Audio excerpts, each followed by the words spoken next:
So, another wrestling article, also from '89, this one from November 1989, jumping around a bit, I know, but it happens. Again from WWF, this one on Roddy Piper, just for something different. I know a lot of people liked him. And this one is called Piper Prepares for War. Maybe Bobby the Brain Heenan and Ravishing Rick Rude didn't remember what happened in the past to those who roused the fury of Roddy Piper. Perhaps their memories of the havoc that an enraged Piper can wreak has faded, or could it be that they were just plain stupid? Either way, they provoked Piper far beyond the limits of his patience, and now the Rowdy one is going to war against the two of them. The ugly seed was planted between Rude and Piper earlier this summer when Piper replaced Heenan on primetime wrestling. From the beginning, the Brain and Roddy traded volleys of heated words, hoping that each insult would top the one before. Heenan, however, took verbal pokes at Piper's heritage by calling his kilt, which men in Scotland wear with pride, a skirt. This bothered Piper, and Heenan knew it, so every time he and Piper argued, the Brain made sure he commented about Roddy's traditional garb. Then a week prior to SummerSlam, Heenan brought out then Intercontinental Champion Ravishing Rick Rude, who sat with his mentor in Studio B, a facility close to where primetime is taped. From the outset of the show, Heenan and his protege badgered the Rowdy one, even going so far as slandering Roddy's family. Piper tried to keep his composure but couldn't resist lashing back at his two tormentors. As a war of words continued, Rude finally said, "I ain't scared of nothing. I'd kick your door in, buddy, and break your Doberman in half. Then I'd tell your old lady to make me a T-bone medium rare." Before completely flying off the handle, Piper replied quietly, "Well, come and knock." From there, things went haywire. Bursting out of his chair with a thunderous roar, Hot Rod stormed off primetime set and raced down to Studio B. Rude, however, had similar plans, and he rushed down to primetime. After searching around for Rude, Roddy returned to primetime and found the Ravishing One's quality host, Gorilla Monsoon. When Rude turned to see Piper, the Ravishing One stepped toward him, calling on Piper to fight. The feeling was mutual, and Piper walked closer to the arrogant title holder. Fearing an all-out brawl, Monsoon and several television technicians quickly jumped between the two athletes, preventing them from causing widespread chaos. In defiance, Piper uttered 5 words before being restrained. "I ain't done with you." As always, Piper lived up to his words. 1 week after the primetime incident, Piper let his presence be known to Rude, Heenan, and the entire world at SummerSlam. During Rude's Intercontinental title defense against the Ultimate Warrior, Hot Rod, from the locker room, strutted down to ringside. Rude, distracted, locked eyes with Piper while totally forgetting about the Warrior.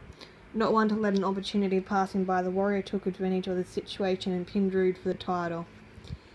Piper's actions, as would be expected, infuriated Rude and Heenan. After the defeat, Rude had these comments to the WWF magazine. "I don't believe what happened," Rude raged while he tore apart his dressing room at the Meadowlands Arena. "Piper, I'm going to beat you down like the boy you are. You thought it was cute coming out there and distracting me like that? All I have to say to you, Piper, is that you best grow eyes on the back of your head, because I'm going to do you in like you've never been done in before in your life." Like Piper, Rude also lived up to his promise. When Brother Love called Hot Rod out to talk, the fans at the Portland Civic Center in Maine erupted into cheers. However, the throngs who cheered him would be almost crying mere moments afterward. As Piper began to talk, Rude and Heenan came up from behind him and unleashed one of the most brutal and punishing beatings in recent World Wrestling Federation history. Over and over again, Rude tore into Roddy, using every available weapon to thoroughly hurt the Rowdy one.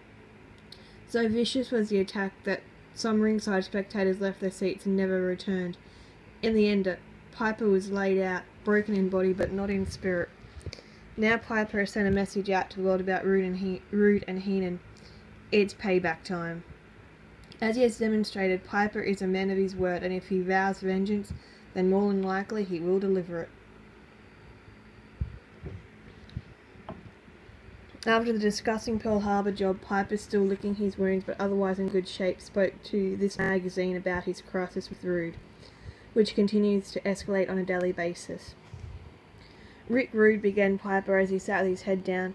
"Man, you've stepped over the boundary, son. You know, a few years ago I thought that I would never have to wrestle again in my life when I announced my retirement at WrestleMania 3. I thought wrong. Let me tell you something, Rude. Just listen for a while, that is, if you're smart enough to listen. After you beat me down, Bubba, I called my little girl from the hospital, and I had to explain to her what happened. I had to tell her that I got jumped and that I was in the hospital. Luckily, I wasn't injured that badly." At this point, Piper stood up and ran his fingers through his hair, unwrapping tape from his wrists. Piper, consumed with hatred, spit on the ground. "You scum man," Piper screamed. "I'm gonna take you on, Bubba. I'm gonna give you so much of hot rod you won't know what to do. Sure, it was pretty easy for you to come up and do a number on me. Yeah, real easy when my back was turned. It's payback time, boys. You and Heenan are gonna see so much of old hot rod here that if you even think about me, you'll be running for the hills. I'm telling you, Rude, you cheap imitation of Tom Selleck. You're history, Bubba." Venting rage, Piper wants Rude in the worst way. Most likely, Piper will stay on the heels of the Ravishing One and his manager like a hungry wolf, tracking their moves and attacking with primal ferocity. When Hot Rod boils over in the manner in which he has, he becomes dangerous and unpredictable. The same can be said of Rude, who has more than a good reason, he believes, to remove the Rowdy One from the ring. After all, Rude's Intercontinental title was a possession that he cherished more than anything else in the world. Heenan, too, placed the Intercontinental belt high on a pedestal, since it was the first championship strap ever to be worn by one of his men. The Brain and Rude are now gloating over the ugly, blindsided assault. "How you feeling, Rowdy?" Roddy Piper asks the smirking Rude. "You didn't look too good when I was kicking the garbage out of your big mouth. In fact, I'd have to say the Rowdy One didn't look too rowdy at all. Wouldn't you agree with that, Bobby?" "I sure would," Ravishing answers Heenan, who is also smiling as if he had just completed a good deal.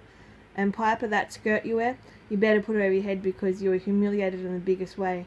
See what you get for interfering with family matters? See what happens to loudmouth humanoids when they open their traps too wide? Now you hear you talking about paybacks.